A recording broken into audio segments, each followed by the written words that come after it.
Standard deviation है, standard deviation जिसे हम लोग एसडी के नाम से जाना जाता है, इसका कैलकुलेशन हम कैसे करते हैं और इसे स्मॉल सिग्मा से हम लोग रिप्रेजेंट करते हैं। तो आज हमारा इस टॉपिक के अंतर्गत हम देखेंगे कि एसडी कैसे कैलकुलेट किया जाएगा and coefficient of SD, coefficient of SD इसका कैलकुलेशन कैसे करेंगे। तो इन 2 पॉइंट्स पर आज हम लोग अपना फोकस करते हैं। इट इज स्टार्टेड फ्रॉम 1893, 1893 में इसे प्रारंभ किया गया था। कार्ल पियर्सन द्वारा इसे प्रारंभ किया गया था। हमने आपको पहले बताया था कि जब आप विचलन ज्ञात करते हो तो विचलन जब आपने निकाला या कैलकुलेट किया तो उस विचलन की एक स्टैंडर्ड वैल्यू कैलकुलेट करने के लिए उस विचलन का सर्वप्रथम आप स्क्वायर कर दो। सर्वप्रथम आप उसका स्क्वायर कर दो और उसको ऐड कर लो, उसको जोड़ लो और उसको कैपिटल सिग्मा का मान कैलकुलेट कर लो और उसको फिर आप n से डिवाइड कर दोगे और बाद में जो आपके पास लास्ट में बचता है उसका अंडर रूट आप अगर कैलकुलेट कर लेते हो तो आपको एसडी कैलकुलेशन हो जाएगा। तो यानी साधारण श्रेणी के विषय में अगर हम देखते हैं तो स्टैंडर्ड डेविएशन सिग्मा या हम लोग इसको एसडी कहा जाता है। Standard deviation is equal to आपका हो जाता है समीशन डी आपका D X square upon N. देखिए हमने कहा क्या ना कि जो आपके पास विचलन आए उस विचलन को आप उस विचलन का स्क्वायर करके n से डिवाइड कर दीजिए, जो नंबर आए उसका स्क्वायर रूट निकाल लीजिए, आपको स्टैंडर्ड डेविएशन की वैल्यू प्राप्त हो जाएगी, आपको स्टैंडर्ड डेविएशन की वैल्यू ज्ञात हो जाएगी। अब dx का मान कितना होता है तो आप जानते हो dx का मान क्या होता है। dx का जो हमारे पास मान होता है सिग्मा, आपके पास x जो मूल नंबर होता है उसमें से x बार यानी समांतर माध्य की वैल्यू को घटाया जाता है। x जो बेसिक x होता है, x इंफॉर्मेशन जो दी जाती है उसमें से x बार को माइनस किया जाता है, उसका समीशन कर लिया जाता है और उसको स्क्वायर कर दिया जाता है, अपॉन n कर दिया जाता है। तो ये आपका dx जो होता है इसको हम इलेबरेट कर सकते हैं किस फॉर्म पे, x माइनस एक्स बार के फॉर्म में। तो यानी ये जो आपका फार्मूला इसी को इलेबरेट कर देंगे तो ये फार्मूले के रूप में कन्वर्ट हो जाता है। तो चलिए अब हम लोग क्या करते हैं, एक क्वेश्चन को देख लेते हैं कैसे हमने कैलकुलेट करते हैं एसडी को in the respect of simple या इंडिविजुअल सीरीज के अंतर्गत, साधारण श्रेणी के अंतर्गत हम कैलकुलेशन करते हैं।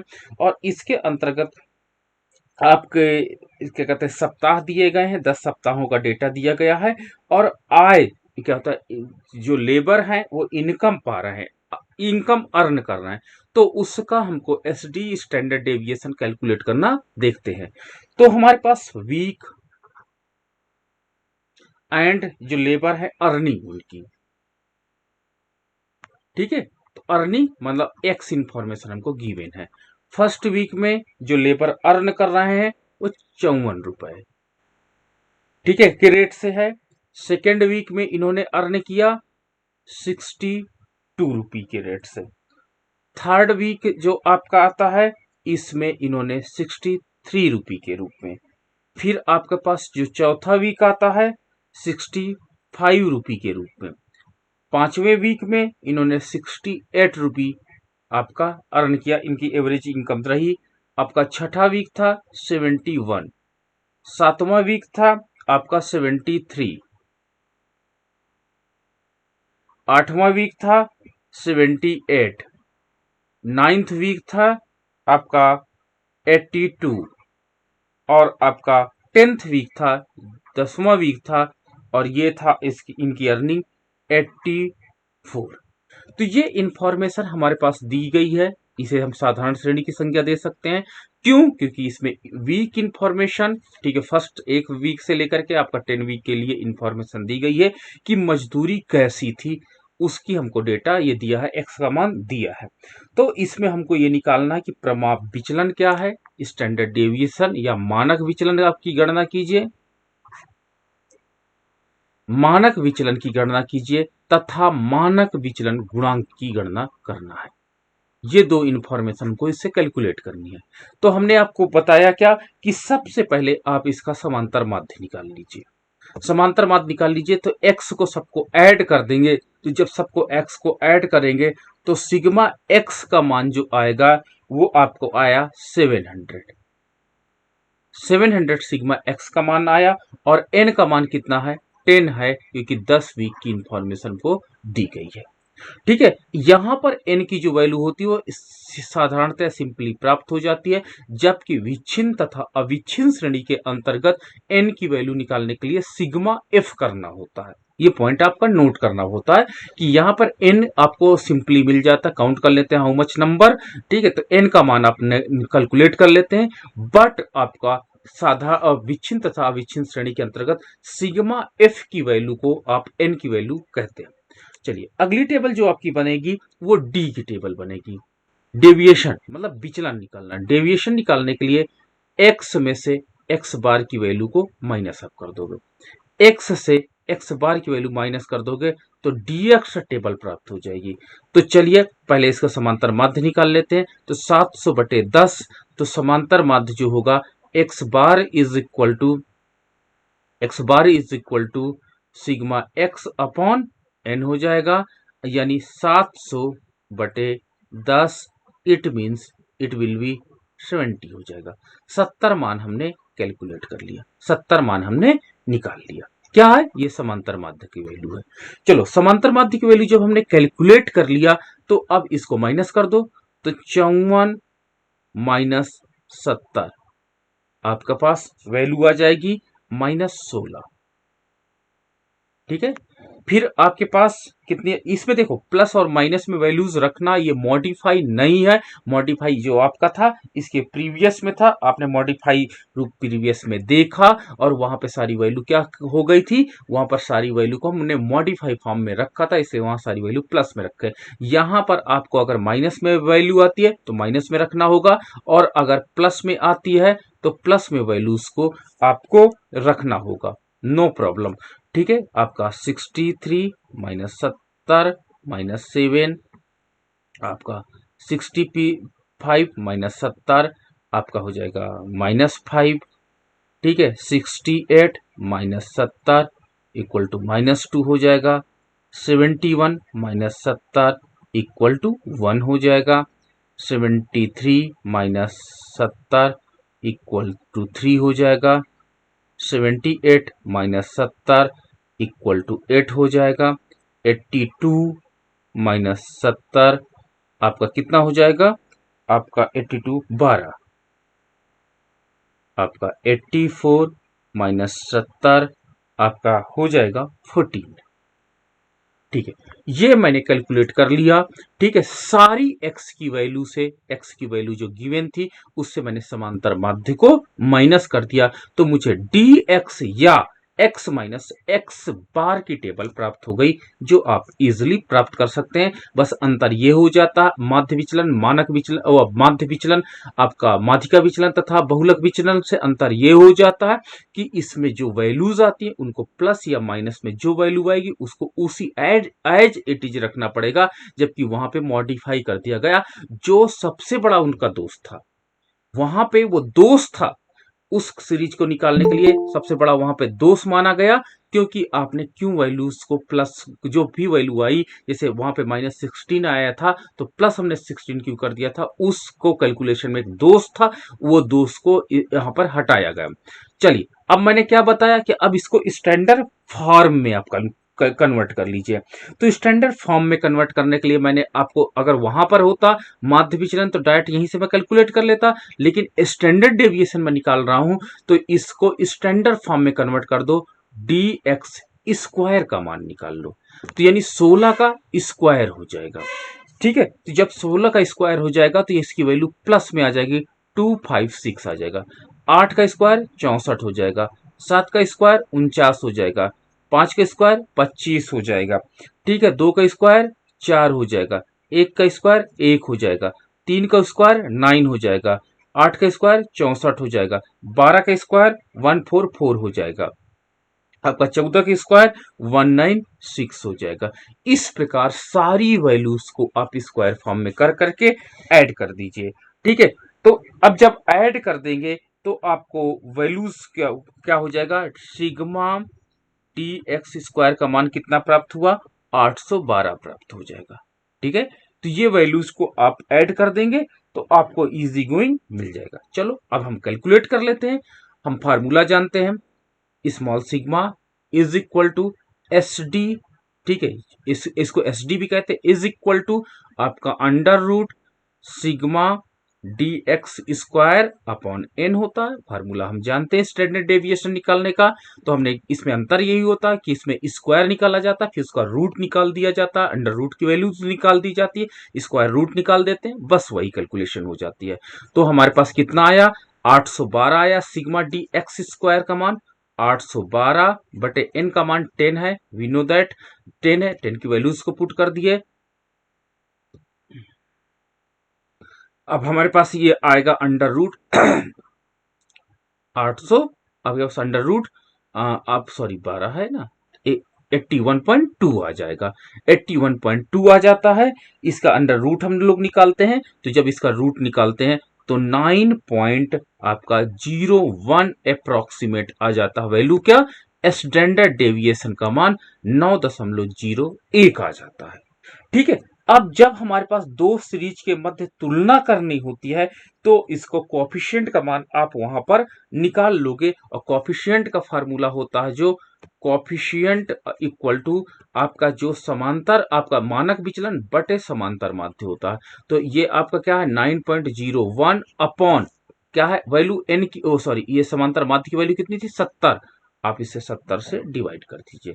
तो जब आप 70 से इसको डिवाइड कर देंगे तो आपका कोएफिशिएंट का मान प्राप्त हो जाएगा। ठीक है, तो या इसको जब हम डिवाइड करेंगे तो आप खुद ही इसको बताएगा, तो पॉइंट आपका हो जाएगा और 7 जब 0.1 समथिंग आ जाएगा कुछ ऐसा करके। ठीक है, तो इसको आप कैलकुलेट कर सकते हैं, तो 0.1 समथिंग आएगा, तो ये कोएफिशिएंट का वैल्यू होगा। और कोएफिशिएंट की वैल्यू जो आपकी होगी वो बाद में प्रतिशत में कन्वर्ट हो जाती है, वही बताती है कि डिफरेंस या विचलन कितना अधिक है। इसका हम लोग आगे कैलकुलेशन करके बताएंगे आपको एग्जाम्पल के रूप में कैसे हम लोग दो सीरीज के बीच में कंपेयर करेंगे। तो ये इसी के आधार पर कंपेयर स्टडी हम लोग करते हैं। हमने एग्जाम्पल भी दिया था कि जैसे एक क्रिकेट टीम में दो खिलाड़ी हैं, दोनों खिलाड़ियों का मानक विचलन कैलकुलेट किया जाता और उसका कोएफिशिएंट कैलकुलेट करना इंपॉर्टेंट हो जाता उनके परफॉर्मेंस को चेक करने के लिए, स्थिरता को ज्ञात करने के लिए कि कौन ज्यादा कॉन्स्टेंटली आपके टीम को बढ़ा सकता है, वो देखना होता, तो वो कोएफिशिएंट की वैल्यू वहां पे कैलकुलेट करना इंपॉर्टेंट हो जाता है। तो ये आपने देखा अभी साधारण श्रेणी के अंतर्गत एसडी की गणना करना और एसडी की गणना और प्लस कोएफिशिएंट की गणना करना आपने साधारण श्रेणी के अंतर्गत सीखा। चलिए अब हम लोग देखते हैं आपका विच्छिन्न श्रेणी के अंतर्गत एसडी की गणना करना। ठीक है, एसडी की गणना करना हम लोग विच्छिन्न श्रेणी के अंतर्गत देखेंगे।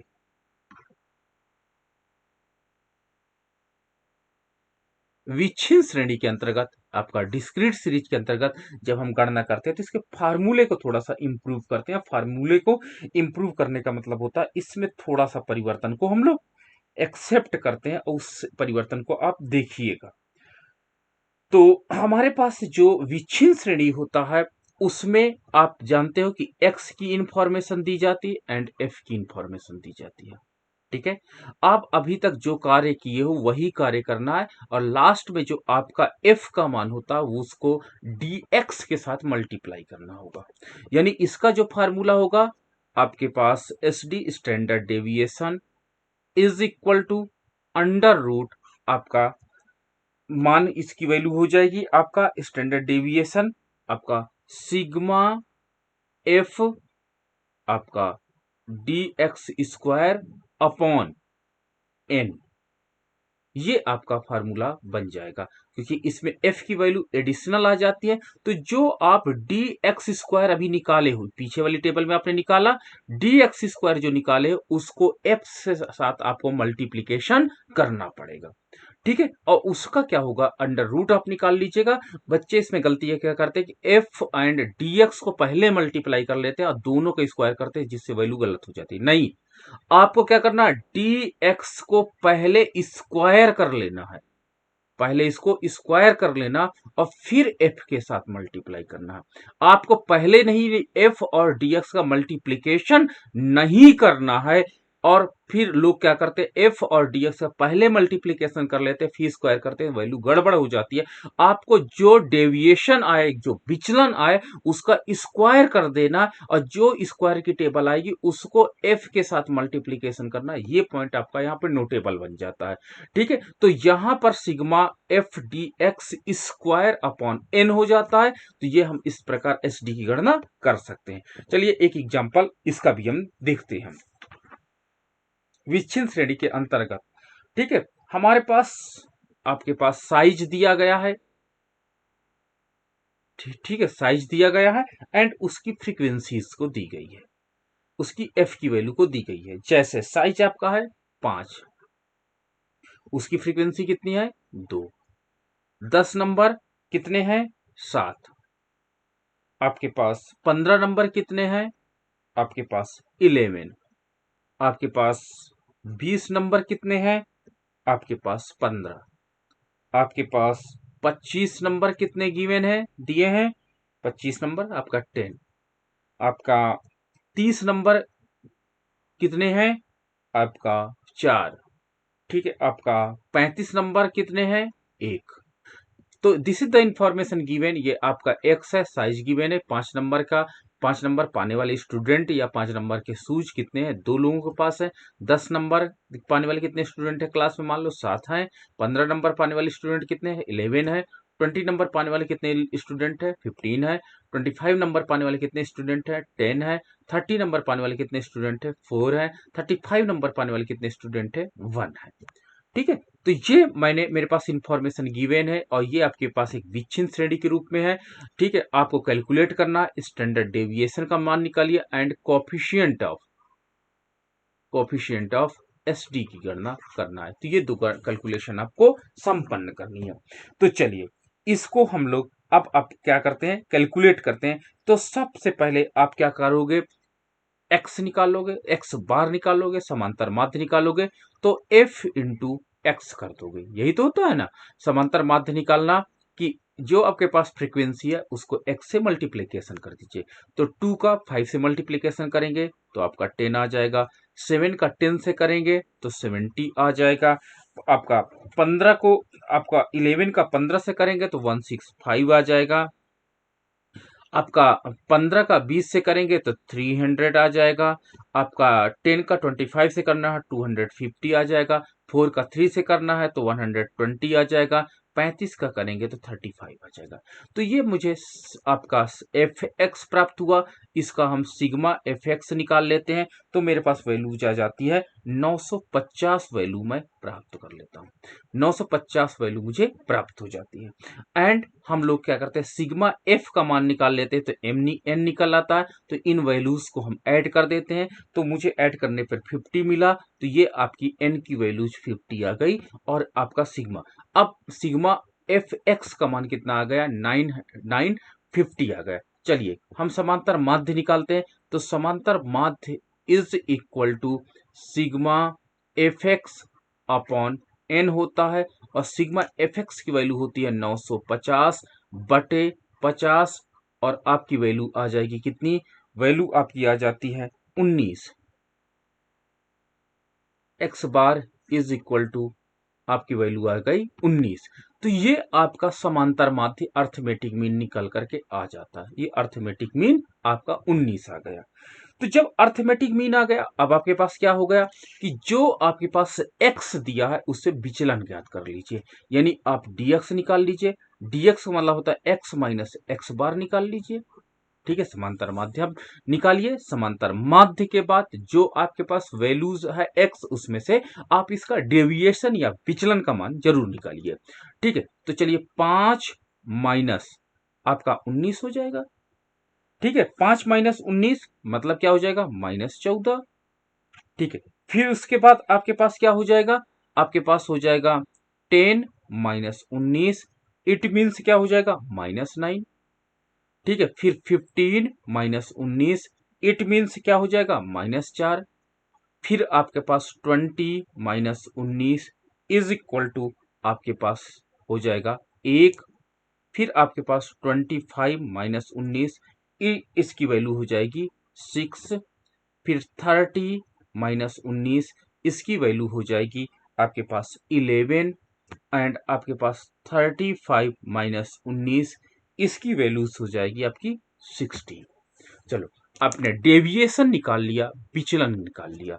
चलो, अब इस विचलन को हम लोग क्या करते हैं, स्टैंडर्ड फॉर्म में कन्वर्ट कर देते हैं। स्टैंडर्ड फॉर्म में कन्वर्ट करने का मतलब होता है सबसे पहले हम लोग इसी का स्क्वायर करेंगे, किसका, dx का स्क्वायर करेंगे।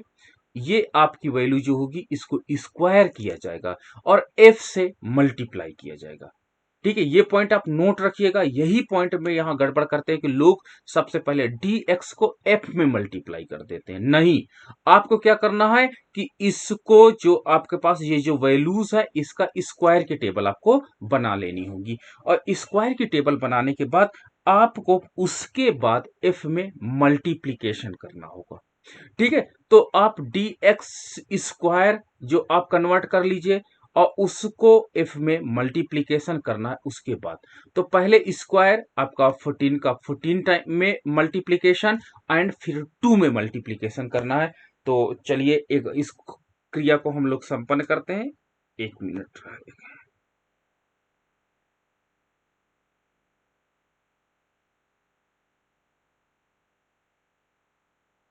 हाँ, चलो हम लोग कैलकुलेटर निकाल लेते हैं। सबसे पहले मैं टेबल आपको जनरेट करता हूं।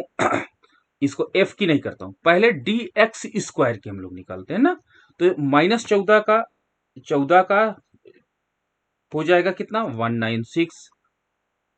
ठीक है, 99 या 81, 16 आपका 01, 36 आपका 121, आपका 16 का जो हो जाएगा आपका 16 इंटू 16 256। ये आपने स्क्वायर की टेबल निकाल ली। कौन सी स्क्वायर की, dx स्क्वायर की जो डेविएशन आया, देखिए सब में पॉजिटिव कन्वर्ट होगा। अब अगली टेबल आप करेंगे, इसको ये जो डेविएशन आया इसको f into D X square की टेबल कर लीजिए। इसको f से मल्टीप्लाई कर दीजिए। ठीक है, f से मल्टीप्लाई कर दीजिए। तो f से मल्टीप्लाई करने के बाद क्या हो जाएगा, देखो मैं इसको एक निशान भी आपको लगा देता हूं हाइलाइटर से, आपको और क्लियर हो जाएगा। ये मल्टीप्लीकेशन आपको करना इससे, इसके साथ इसका मल्टीप्लीकेशन होना है, f श्रेणी का मल्टीप्लीकेशन होना है, dx स्क्वायर से स्टैंडर्ड वैल्यूज जो आई है उससे मल्टीप्लीकेशन होना है। ठीक है, तो अब हम लोग क्या करते हैं, चलिए मल्टीप्लीकेशन करते हैं। तो 196 का जो आपका होगा 196 इंटू आपका 2 हो जाएगा, आपका 392 हो जाएगा। फिर उसके बाद 81 का 7 से मल्टीप्लाई होगा तो 567 हो जाएगा। 16 का 11 से हो गया तो 176 हो जाएगा। आपका 1 का 15 से होगा तो 15 हो जाएगा। 36 का 10 से होगा 360 हो जाएगा। आपका 4 का 1 to 1 से होगा तो आपके पास क्या हो जाएगा 484 हो जाएगा। एंड आपका 256 का 1 से होगा 256 ही आएगा। क्लियर है, तो इस प्रकार आपके पास एक टेबल, फाइनल टेबल आ जाती है एफ डी एक्स स्क्वायर। और मैं बार बार रिपीट कर रहा हूं कि स्टूडेंट गलती क्या करते हैं, यहां पर डी एक्स को, इस टेबल को पहले ही एफ से मल्टीप्लाई करके उसका स्क्वायर निकालते हैं, वहीं पर वो गड़बड़ कर देते हैं और पूरा का पूरा आपका आंसर गड़बड़ हो जाता है। ठीक है, चलो अब इसको क्या करते हैं, सिग्मा आपका f into D X square का मान निकाल लेते हैं और वो हमें प्राप्त होता है 2250 हमें प्राप्त हो गया। ठीक है, अब मुझे फार्मूला पता है। फार्मूला क्या जानता हूं कि ये देखिए फार्मूला आपका है कि sigma F D X square upon N. चलो वैल्यू पुट कर देते हैं। तो अभी मैंने वैल्यू देखी क्या है, 22, आपके पास कितने हैं 2250। ठीक है, 2250 ये value x sigma F D X square की वैल्यू आई है। आपको दोबारा इसको स्क्वायर नहीं करना है। ठीक है, ये प्रत्यक्ष मेथड में बता रहा हूं। और 10 आपका इसका मान कितना है, इसका मान है एफ सिग्मा एफ का मान यानी एन का मान आपका 50 है। तो एन का मान जो आपका 50 है उस 50 की वैल्यू रख देते हैं। 0 से 0 आपका कैंसिल हो जाता है, 5 से इसको डिवाइड कर देते हैं। जब आप 5 से इसको डिवाइड करेंगे तो ये आपका आ जाएगा 45 आ जाएगा। और इसका जब आप रूट निकालेंगे तो रूट वैल्यू जो आएगी 6.70 8 आ जाएगी। तो ये आपके पास स्टैंडर्ड डेविएशन का मान ये आ जाता है। ठीक है, स्टैंडर्ड डेविएशन का मान आप निकाल लिए और इसके बाद आप चाहो तो कोफिशिएंट का मान भी निकाल सकते हो। और कोफिशिएंट का मान निकालने के लिए, कोफिशिएंट ऑफ एसडी निकालने के लिए आपको क्या करना पड़ेगा, स्टैंडर्ड डेविएशन जो आया प्लस समांतर माध्य से इसको आपको डिवाइड करना पड़ेगा, यानी 6.708 डिवाइडेड बाई, आप देखिए क्या था समांतर माध्य का मान 19 था, तो 19 से इसको डिवाइड करना पड़ेगा। ठीक है, 19 से आप इसको डिवाइड कर देंगे तो आपके पास कोएफिशिएंट का मान आ जाएगा। और कोएफिशिएंट की जो वैल्यू होती है, वो कोएफिशिएंट की वैल्यू क्या होती है, वो बहुत अधिक इंपॉर्टेंट हो जाती है दो नंबर के बीच में कंपेयर के लिए। और सबसे ज्यादा स्टैटिक्स में प्रयोग आता है जब हम इसको डिवाइड करते हैं तो 0.35 आ जाता है, तो ये कोएफिशिएंट का वैल्यू प्राप्त होता है। इसको हम लोग 35% डेविएशन कह सकते हैं। 35% आपका कोएफिशिएंट का मान है, तो इसको प्रतिशत के रूप में अधिकतर कन्वर्ट कर लिया जाता है। वो आगे हम देखेंगे कि इसका प्रयोग कैसे किया जाता है। तो आपका कोएफिशिएंट का मान निकालना इंपॉर्टेंट हो जाता है और कोएफिशिएंट ही आपका चेंजेस की दर को बताता है, स्वीकार करता है। तो ये मैंने देखा विच्छिन्न श्रेणी के अंतर्गत। अब हम लोग देखेंगे अगला अविच्छिन्न श्रेणी के अंतर्गत इसकी गणना करना सीखेंगे कि अविच्छिन्न श्रेणी के अंतर्गत इसकी हम लोग गणना कैसे करते हैं। इस पर हम लोग अब विचार करेंगे, इसको देखेंगे कि अविच्छिन्न श्रेणी में हम लोग कैसे इसको कैलकुलेशन करते हैं। तो अविच्छिन्न श्रेणी में देखिए आपके पास इंफॉर्मेशन सेम फार्मूला लगेगा, नो चेंज फार्मूला। अविच्छिन्न श्रेणी आप जानते हो कि कहलाती है, अविच्छिन्न जो आपकी श्रेणी होती है उसमें क्लास इंटरवल दिया रहता है एंड फ्रीक्वेंसीज, ये दो इंफॉर्मेशन दी रहती है, वहां पे एक्स इंफॉर्मेशन नहीं दी जाती है। तो आपको एक्स की गणना करने के लिए क्लास इंटरवल में जो आपके पास मैक्स एंड मिनी वैल्यू दी रहेगी, मैक्सिमा और मिनिमा वैल्यू दी रहेगी, दोनों को ऐड करके 2 से भाग दे देना है, आपको x की वैल्यू यहां से ज्ञात हो जाएगी। तो आपको x की टेबल जनरेट हो जाएगी, फार्मूला वही लगेगा, standard deviation S D is equal to under root, आपके पास क्या हो जाएगा, sigma F into D X square upon N हो जाएगा।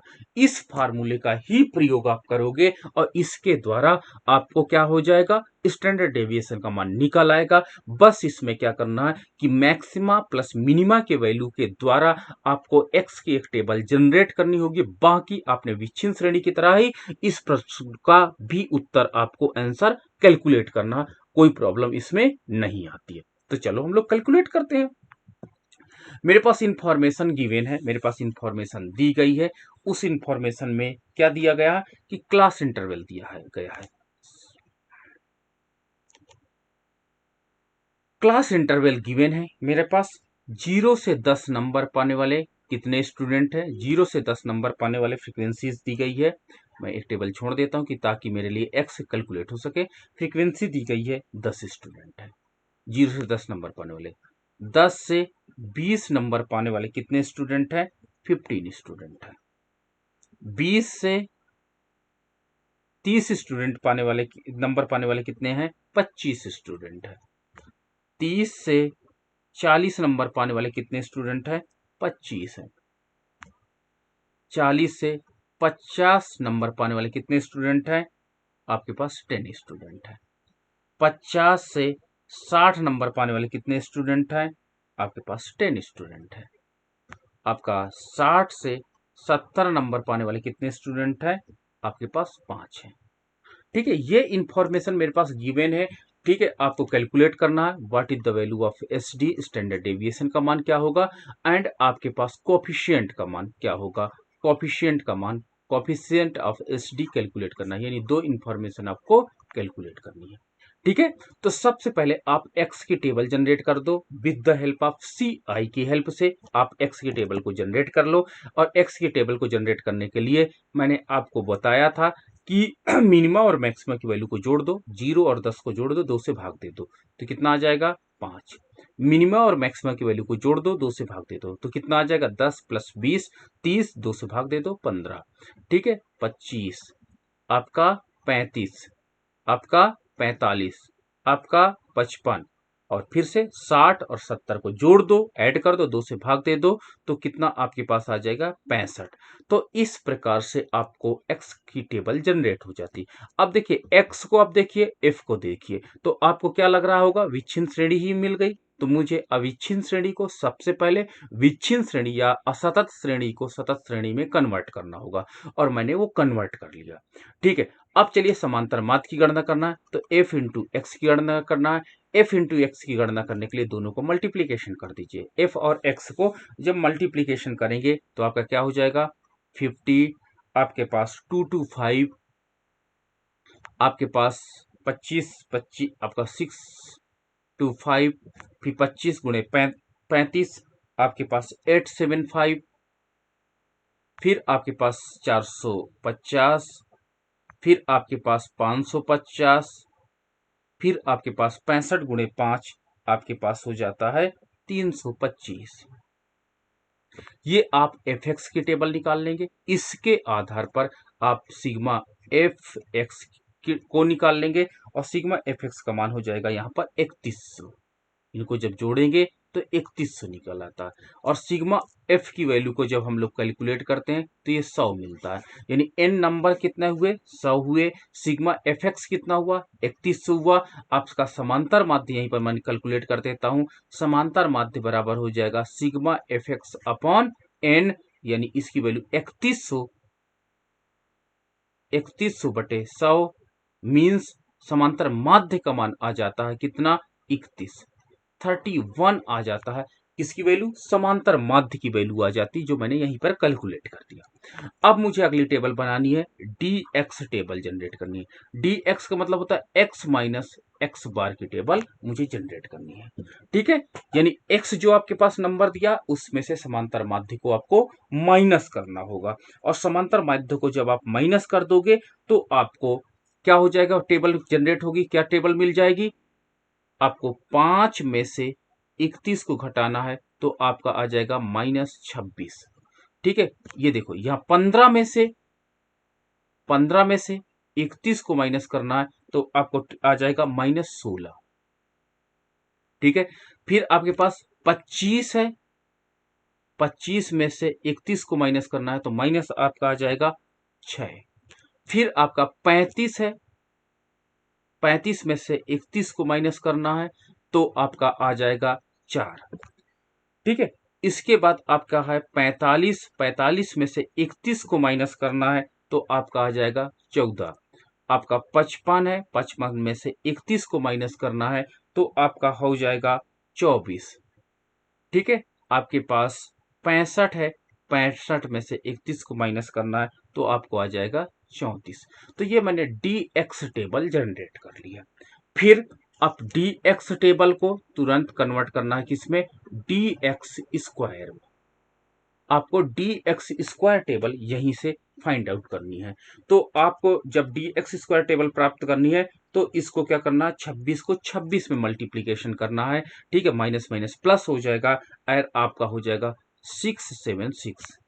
फिर आपके पास हो जाएगा 16, 16 को मल्टीप्लीकेशन 16 से करना, 256 आएगा, 6 का 36 आएगा, 4 का 16 आ जाएगा, आपका 14 जो है 14 का 196 आ जाता है, आपका 24 का आपका आ जाएगा कितना, 576 आ जाता है, और आपका 34 जो है 34 का 1156 आ जाता है। चलिए, मैंने dx स्क्वायर टेबल जनरेट कर ली। अब इसको dx टेबल को स्क्वायर टेबल को आपको dx के साथ मल्टीप्लीकेशन करना, इस टेबल के साथ गुणा कर देना है, इसके साथ हमको गुणा कर देना है dx स्क्वायर का। तो मुझे टेबल मिल जाएगी dx f into D X square table generate हो जाएगी। तो ये यानी आपका ये काम करना है यहाँ पर। ठीक है, तो 676 को 10 से मल्टीप्लाई आप करोगे तो आपका पास क्या हो जाएगा, 6760, ये आपका हो जाएगा। फिर 25 आपके पास अगला हो जाएगा, 256 को मल्टीप्लिकेशन करना है 15 के साथ तो 3840 आ जाएगा, 3840 आएगा। 36 को मल्टीप्लाई करना है 25 के साथ तो 900 आ जाएगा आपका। आपका 16 को मल्टीप्लीकेशन करना है 25 से तो आपके पास 400 आ जाएगा। फिर आपको मल्टीप्लीकेशन करना है 196 को किससे, 10 से, तो आपका 1960 आ जाएगा। फिर 576 का 10 से मल्टीप्लीकेशन करना है तो 5760 आ जाएगा। 11 5 से ये इसका मल्टीप्लीकेशन 5 से करना है तो आपका आ जाएगा 57 आपके पास 80। तो अब ये वैल्यू को आप ऐड कर लो, sigma F into D X square, और इसको ऐड करने के बाद आएगा 25 आपके पास 25,400 आ जाएगा। ठीक है, तो ये आपका कैलकुलेशन कंप्लीट हो जाता है। ये कैलकुलेशन आपने कंप्लीट कर दिया। चलो एसडी के उसमें फार्मूले में हम लोग इसकी वैल्यूज को पुट कर देते हैं। तो यहां पर इसकी वैल्यूज को पुट करते हैं। तो जब यहां पर इसकी वैल्यूज को हम पुट करते हैं तो कितना आ जाएगा, अंडर रूट, अभी sigma F D X square का मान हमने कैलकुलेट किया है, वो कितना था 25,400 है, अपॉन एन का मान 100 है, हमने वहां पे देखा एन का मान 100 है, इसको हमने डिवाइड किया तो स्टैंडर्ड डेविएशन का मान आपके पास अंडर रूट 254 आ जाता है। इसका रूट जब हम निकालते हैं तो 15.94 आ जाता है। ठीक है, कोफिशिएंट का मान निकालते हैं तो coefficient of S D is equal to आपके पास स्टैंडर्ड डेविएशन अपन समांतर माध्य होता। स्टैंडर्ड डेविएशन का मान कितना मिला, 15.94 प्राप्त हुआ। और इसको अगर मैं 100 से, क्योंकि सॉरी 100 नहीं, आपके पास कितना था, आपके पास था 31, सॉरी ये आपका 31 से इसको मैं डिवाइड कर देता हूं। हाँ, 31 से अगर आप इसको डिवाइड कर देंगे तो स्टैंडर्ड डेविएशन का मान आपको प्राप्त हो जाएगा। तो जब मैंने 15.9 आपका 4 को डिवाइड किया 31 से तो आपका वैल्यू आएगा 0.51 यानी 51%। 51% आ जाता है। तो ये कोफिशिएंट का मान आ जाता है। और ये कोफिशिएंट का मान जो होता है वो आपको बताने लगता है कि डेविएशन का प्रतिशत मान कितना है। और इसको हम आगे, जब हमने बताया ना कि आगे हम इसका कैलकुलेशन करेंगे। ठीक है, तो ये आपका फार्मूला है जिसके आधार पर मैंने आपको आज मानक विचलन की गणना करना सिखाया कि मानक विचलन की गणना हम लोग साधारण श्रेणी के अंतर्गत कैसे करते हैं, आप विच्छिन्न श्रेणी के अंतर्गत साधारण आप मानक विचलन की गणना कैसे करते हो, और आप क्या करते हो अविच्छिन्न श्रेणी के अंतर्गत कैसे मानक विचलन की गणना करते हो। साथ ही साथ आपका वही है मानक विचलन, आपने जो मानक विचलन, माध्य विचलन, आपने माध्यिका विचलन इसके पूर्व में कल की क्लास में आपने देखा था, उसी को स्टैंडर्ड फॉर्म में मैंने कन्वर्ट कर दिया। और मैंने कुछ नया इसमें नहीं किया है, बस इसमें जो डेविएशन आया है उस डेविएशन का स्क्वायर मैंने कर दिया है और उसका अंडर रूट मैंने कैलकुलेट कर दिया है, और इसको एसडी के रूप में हम लोग जानने लगते हैं। तो ये आपका एसडी का आज का क्लास